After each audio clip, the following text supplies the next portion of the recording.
हमारे पर कोई कष्ट नहीं होता, दुख नहीं होता, तब तक हमें गोविंद की याद नहीं आती। जब हमें कष्ट होता है, दुख होता है, तब हम गोविंद को याद करते हैं। जबकि हमें क्या करना चाहिए? सुख होता है तो हम अपने परिवार समाज में अपनी मान प्रतिष्ठा दिखाने के लिए उनमें ही उलझे रहते हैं कि हम अपने आप को किस प्रकार से समाज में दिखाएं कि हम कितने अच्छे हैं। जबकि हमें क्या करना चाहिए? मन का आंगन साफ कर आने जाने के लिए मन के आंगन को साफ करना चाहिए। हम घर द्वार बड़ा सुंदर साफ सुथरा करते हैं कि लोग आएंगे, चमकता हुआ घर, इतना बड़ा महल देखेंगे तो मेरी बड़ाई करेंगे, लेकिन प्रभु कहाँ आएंगे? इस हृदय में आएंगे। इसलिए क्या करना चाहिए? मन का आंगन साफ कर आने जाने के लिए गैरों को दूर हटा अपनों को बिठाने के लिए। और अपना कौन है? वो सच्चिदानंद, वो परमात्मा ही अपना है। बाकी तो सब आए हैं इस जग में तो लोग मिले हैं, और इस जग को जब छोड़ के जाएंगे तो ये सब यहीं छूट जाएंगे। ये माता पिता बंधु, ये भाई परिवार रिश्तेदार सब यहीं रह जाएंगे। अपना तो एक परमात्मा ही है, ये हमारा आत्मा। उस परमात्मा से कैसे जाकर मिल जाए, ये हमें सोचना चाहिए, ये विचार करना चाहिए। अच्छा, संगति किसकी करनी चाहिए? जो भगवान के भक्त हो। और भगवान के भक्त जो होते हैं वो संत होते हैं। और भगवान के किसी भक्त ने बड़ा सुंदर कहा है कि तेरे भक्तों की भक्ति करूं मैं सदा, तेरे भक्तों की भक्ति करूं मैं सदा। लोग बावरों की तरह संतों की पूजा क्यों करते हैं? इसीलिए करते हैं कि कृष्ण उनको प्राप्त हैं, उनके द्वारा कृष्ण हमें भी प्राप्त हो जाए। तो किसी ने बड़ा सुंदर कहा है कि तेरे भक्तों की भक्ति करूं मैं सदा, तेरे चाहने वालों को चाहा करूं। तेरे भक्तों की भक्ति करूं मैं सदा, तेरे चाहने वालों को चाहा करूं। जो तेरे चाहने वाले हैं मैं उन्हें चाहूंगा और उनकी वजह से तुम मुझे मिल जाओगे। इसलिए ऐसों की संगति करिए जो सरल स्वभाव के हों, भक्ति में लीन हों, जो भगवत भक्ति के रसिक हों, कथा रसिक हों। कहते हैं ना कि ज्यादा ज्ञानियों का संग करने से भी भगवान नहीं मिलते। खूब ज्ञानियों का संग करिए, भगवान नहीं मिलेंगे। क्यों? क्योंकि चतुराई चौपट करे ज्ञानी गोते खाए। खूब आप चतुर बने रहोगे ना, यम नियम प्राणायाम में ही लगे रहोगे और भगवान सरल व्यक्ति को मिल जाएंगे। कहते हैं ना कि इस संसार में सबसे कठिन अगर कुछ है ना तो वो है सरल होना। इस संसार में अगर कुछ कठिन है तो वो है सरल होना। सरल होना ही सबसे कठिन है।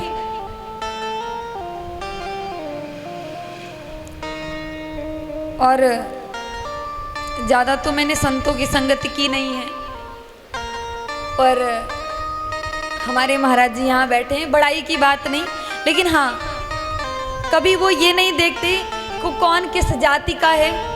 जाति का भेदभाव नहीं है, बस वो ये देखते हैं कि कौन कितना सरल है, किसका कितना भाव है।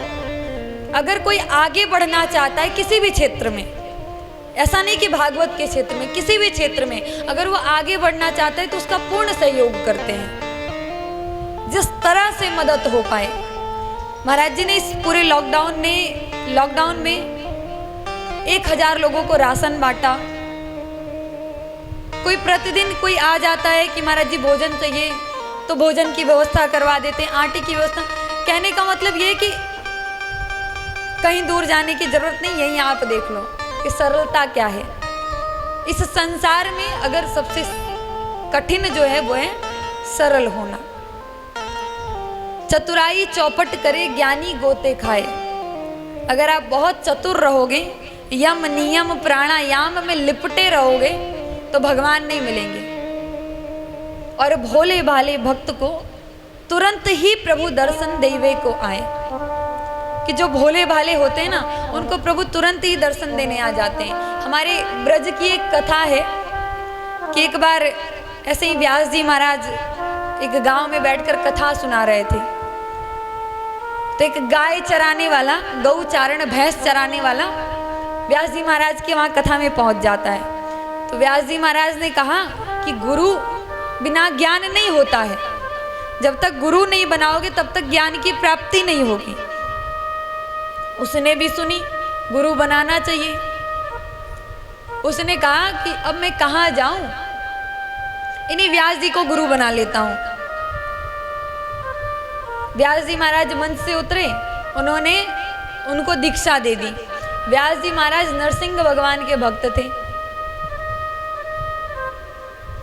तो उन्होंने कहा कि तू ज्यादा कुछ कर तो पाएगा नहीं, तो ऐसा कर कि तू जय नरसिंह जय नरसिंह जय नरसिंह का जाप किया कर। अब वो भी बेचारा पढ़ा लिखा तो था नहीं, मंत्र ले लिया, गुरुजी को दक्षिणा जो हो पाया उसने दिया। वापस लौटते वक्त उसने पूरे रास्ते जय नरसिंह जय नरसिंह जय नरसिंह कहता चला गया। आधे रास्ते घर के जब पहुंच गया तो उसको याद आया कि मेरी भैंसें तो सब छूट गई। व्यास जी से मैंने कथा तो सुनी, उसके बाद मंत्र लिया और मंत्र लेकर हम चले आए, मेरी भैंसें तो सब छूट गई। अब वो वापस जाता है। अब वो दिन भर, क्योंकि भैंस ही चराता था तो उसके दिमाग में भैंस ही भैंस भरा है, उसके जुबान पर भी भैंस ही भैंस भरा हुआ है। तो वो एक तो याद करते हुए जा रहा था कि कहीं ऐसा ना हो कि घर पहुंचते पहुंचते मैं भूल जाऊं। तो जय नरसिंह जय नरसिंह जय नरसिंह का जाप करते करते जा रहा था। इधर भैंस याद आई तो जय नरसिंह भूल गया। अब वो क्या कहने लगा, भैंस की पूछ भैंस की पूछ भैंस की पूछ। वो भैंस की पूछ ही कहने लगा। इधर भैंसें मिली, उनको लेकर घर पहुंचा। अब वो वही जाप करता, भैंस की पूछ भैंस की पूछ। किसी ने कहा अरे ये तुम क्या जाप कर रहे? तो दृढ़ता से कहता ये मेरे गुरुजी ने मंत्र दिया है, मैं इसी का जाप करूंगा, इसी का ध्यान करूंगा। ठीक है, वो भैंस की पूछी का जाप करता। कई महीने बीत गए। इधर लक्ष्मी जी ने देखा कि भैंस की पूछ याद करता और बोलता और भगवान को याद करता। तो लक्ष्मी जी पांव दबा रही थी, पग भगवान के दबा रही थी। तो उन्होंने कहा महाराज आपके कैसे कैसे भक्त हैं, याद तो आपको करते हैं लेकिन जाप करते हैं भैंस की पूछ भैंस की पूछ। बोले अरे तुम जानती नहीं हो, ये बहुत अंतर्यामी है, अंतर्यामी। बोले अच्छा? बोले हाँ बहुत सिद्ध है ये। बोले अच्छा, तब तो परीक्षा करनी पड़ेगी महाराज। नारायण भगवान ने कहा चलो परीक्षा कर लो। दोनों गए। अब वो भैंस चरा रहा था तो जंगल में गया, भैंसों को छोड़ दिया चरने के लिए और एक टीले पे जाकर बैठ गया और ध्यान लगा के भैंस की पूछ भैंस वही रिपीट करता। इधर लक्ष्मी जी आई, नारायण जी आए तो उन्होंने कहा कि भगवान आप यहीं रुको, मैं परीक्षा करके आती हूँ। तो भगवान को तुम्हें पेड़ के पीछे कह दिया कि आप यहीं रुको और खुद गई। तो वो टीले पे बैठा भैंस की पूछ कहते हुए ध्यान लगा रहा था। अब वो ध्यान लगा रहा था तो लक्ष्मी जी आई, अरे आंखें तो खोलो, मैं हूँ मैं। तो पहले तो उसने नेत्र ही नहीं खोले। अरे होगा कोई मेरा ध्यान भंग करने चली आई है, पता नहीं कौन। बार बार कहा लक्ष्मी जी ने नेत्र खोलो, मैं हूँ मैं, नेत्र तो खोलो, एक बार देखो तो सही कि मैं कौन हूँ। कई बार जब उनने आवाज लगाई तो नेत्र खोला उस भैंस चराने वाले ने। अब जब उसका ध्यान लक्ष्मी जी ने भंग किया तो क्रोध से भरा हुआ था कि पता नहीं कौन है, आके मेरा इसने ध्यान भंग कर दिया। बोले अच्छा। इधर इसने कहा किसका ध्यान कर रहे? बोले भगवान का ध्यान कर रहे। बोले अरे किसका ध्यान कर रहे? तुम तो भैंस की पूछ कर रहे। अब वो गुस्से से भर गया, बार बार यही चीज पूछ रही। बोले तेरे खसम का ध्यान कर रहे। बोली अच्छा। लक्ष्मी जी ने कहा इसको तो सच में पता है कि मेरे खसम नारायण है। उसके बाद लक्ष्मी जी ने कहा कि वो रहते कहाँ हैं? बोले मुझे क्या पता। अब वो तो गुस्से से भरा हुआ था। बोले मुझे क्या पता, यहीं कहीं होंगे। अब लक्ष्मी जी को बड़ा आश्चर्य हुआ कि इसको कैसे पता कि नारायण भगवान यहीं कहीं आसपास में है। अब तो वो दौड़ती हुई नारायण भगवान के पास गई। उन्होंने कहा सच में प्रभु, आपका ये भक्त जो है वो अंतर्यामी है, अंतर्यामी। चलो इनको दर्शन देते हैं। और दोनों ही गए और भगवान के दर्शन उस भोले भाले भक्त को हुआ। यहाँ पर ये फर्क नहीं पड़ता है कि आप नाम क्या ले रहे हो। भरसक आप अपने प्रियतम का नाम लो, भरसक आप अपने पति का नाम लो, लेकिन ध्यान किसका होना चाहिए? उस परमात्मा का, उस गोविंद का। उस गोविंद के ध्यान करते रहो, बाकी नाम तो आप कुछ भी कर लेते रहो।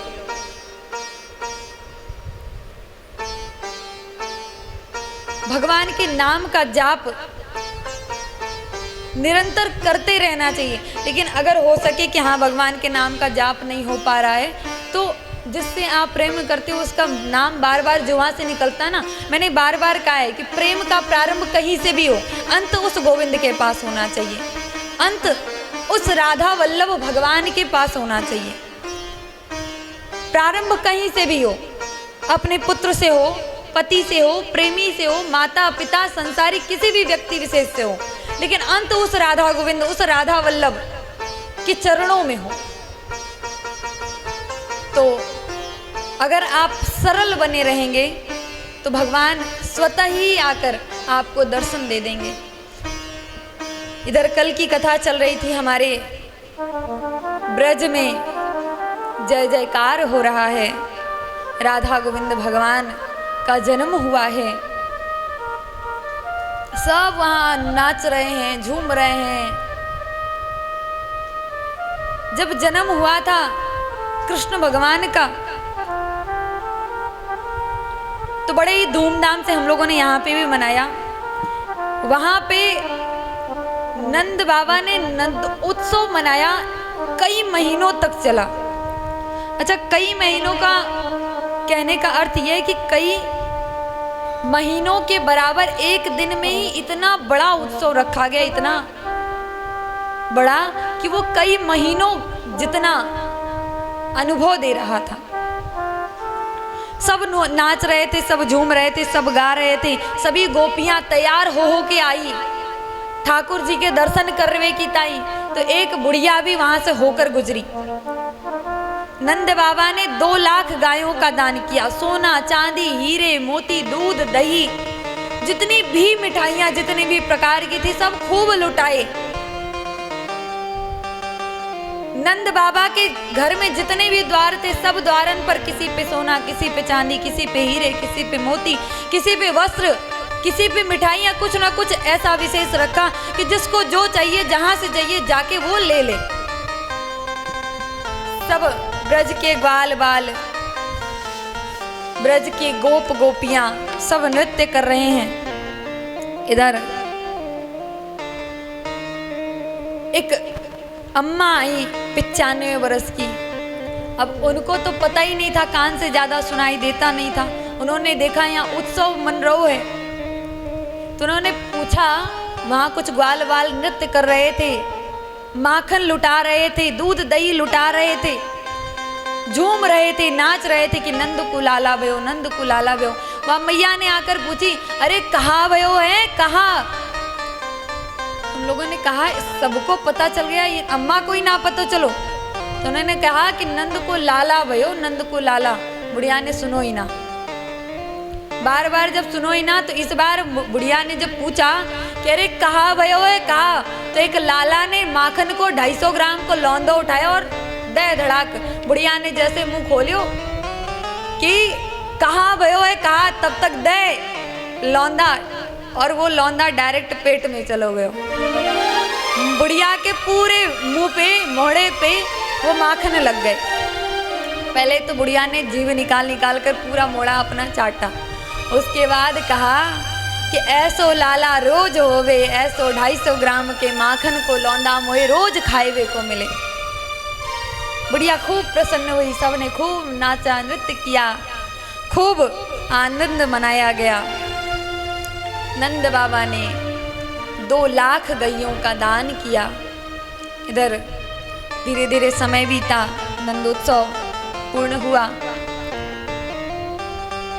2-4 दिन बीते, चौथे दिन हमारे, क्योंकि कृष्ण जी भी उस नंदोत्सव में आए थे, लेकिन इतनी भीड़ कि भोले बाबा जब आए वहां पर भगवान कृष्ण के दर्शन करने, तो उस भीड़ में अंदर जाते जाते कब वो बाहर धक्का मुक्की होते हुए चले आए कि उनको ही समझ में ना आयो। तो उन्होंने कहा कि अब मैं 2-4 दिन के बाद आऊंगा, जब भीड़ खत्म हो जाएगी।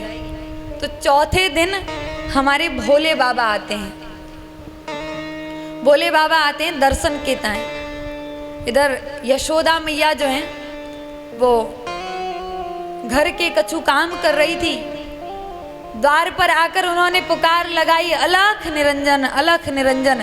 इधर गोपियों ने सुना, गोपियों ने जाकर यशोदा मैया को बताया कि मैया कोई बाबा आयो है, वो बार बार अलख निरंजन पुकार रहो है। तो मैया ने कहा कि जाओ द्वार पर बाबा आयो है, वह जो भी मांगे उसको वो दे दो, हमारो घर लाला भयो है, जो भी मांगे वह दे दो। अच्छा, द्वार पर कभी भी कोई भी आए उसको चाहे 1 रुपया दे दो, लेकिन देकर भेजो, खाली हाथ नहीं भेजना चाहिए। इधर यशोदा मैया स्वयं पहुंचती हैं द्वार पर। अब उन्होंने तो मन में विचार किया था कि संत होंगे तो संत ने बढ़िया चंदन टीका लगाया होगा, गले में खूब सारी माला पहनी होंगी, पीले वस्त्र धारण किए होंगे या सफेद। इधर तो द्वार पर पहुंची तो देखा भोले बाबा ने भस्म रमाया हुआ है, माला के जगह गले में सांप लौट रहो है, कानों में कुंडल की जगह बिच्छू लटक रहो है, चंदन की जगह पूरे शरीर पर भस्म रमाया हुआ है, वस्त्रों की जगह भोलेनाथ ने बागंबर धारण किया है। अब उनको देखकर मैया को डर लगने लगा। फिर भी हिम्मत करके पूछा, बाबा तो एक का चाहिए? उन्होंने कहा कि मैया मुझे कछु भी ना चाहिए, मुझे तो तेरे लाला के केवल दर्शन करवा दे। मैया ने कहा, बाबा आपको देखकर मुझे डर लग रहा है, मेरे 4 दिन के लाला को मैं आपको दर्शन करवा दूं तो मेरे लाला को कहाँ हाल होगो। मैं ना दर्शन करवा रही, आपको जो चाहिए सोना चांदी उपवस्त्र जो भी चाहिए, वस्त्र जो भी चाहिए, भोजन आदि की व्यवस्था मैं वो दे दूं, पर मैं लाला के दर्शन ना करवाऊंगी। भोले बाबा ने कहा कि मुझे और कुछ चाहिए ही नहीं मैया, मुझे तो केवल लाला के दर्शन ही चाहिए, मैं लाला के दर्शन के ताई ही आया हूँ। उन्होंने कहा कि इतने सारे ब्रज में लाला हैं, मेरो ही लाला के तो एक काहे को दर्शन चाहिए? बोले मेरे गुरुजी ने मुझे भेजा है कि जाओ यशोदा मैया के लाला भयो है, वह लाला के दर्शन करके आओ। यशोदा मैया ने कहा मैं तो ये दर्शन ना करवाऊंगी, तू जाने ना ब्रज की मैया हूँ मैं दर्शन ना करवाऊंगी। तो बाबा ने भी कहा कि आप मैया मुझे भी नहीं जानती, मैं भी आपको दर्शन नहीं करवाऊंगी, आपके बिना दर्शन लाला के किए मैं नहीं जाऊंगा, यहीं मैं समाधि रमा कर बैठ जाऊंगा। इधर हमारे बाबा एक द्वार पर मैया के बैठ जाते हैं धुनी रमा कर। मैया ने कहा तू यहीं बैठो रहे, मेरे तो घर पे अनेकों द्वार है, मैं काहूते भी कन्हैया को बाहर लेकर जाऊंगी पर तोय दर्शन ना करवाऊंगी, तू बैठ यहीं पे। बोले बाबा वहीं बैठ गए बेचारे, रात भर वहीं बैठे रहे, मैया ने दर्शन ना करवाए। इधर भोले बाबा ने सोचा, कहते ना कि जब आप किसी बड़े आदमी से मिलने जाओ तो उनका पीओ जो होता है उस बड़े आदमी से भी ज़्यादा उसको घमंड होता है कि मैं तो इनका पीओ हूँ, और वो बहुत नाटक करता है, वो दर्शन नहीं करवाता, मिलवाता नहीं, भेंट नहीं करवाता, अरे नहीं नहीं वो मीटिंग में है। और जो बड़ा आदमी होता है ज़्यादातर लोग वो बहुत अच्छे होते हैं, सरल स्वभाव के होते हैं, तो भोले बाबा ने भी सोचा कि अब डायरेक्ट उनसे बात की जाए। आधी रात को भगवान भोलेनाथ ने ध्यान लगाया और कृष्ण जी का ध्यान लगाकर उनसे बोला, हे गोविंद, मैं कब से यहाँ बैठा हूँ, आप मुझे दर्शन दो। कृष्ण जी ने कहा, बाबा मैं थोड़ा बड़ो हो जातो तब आप आते तो मैं दर्शन दे देता, मैं कुछ कर सकता था, लेकिन मैं इतना छोटा हूँ, मैं अभी कुछ भी नहीं कर सकता। भोले बाबा ने कहा, आप तो कुछ भी कर सकते हो, आप जैसे भी मुझे दर्शन दो, मुझे तो दर्शन चाहिए। आपने सभी देवी देवताओं को जन्म के दिन ही दर्शन दे दिया, मुझे अब तक नहीं दिया, मुझे तो आपके दर्शन चाहिए ही चाहिए।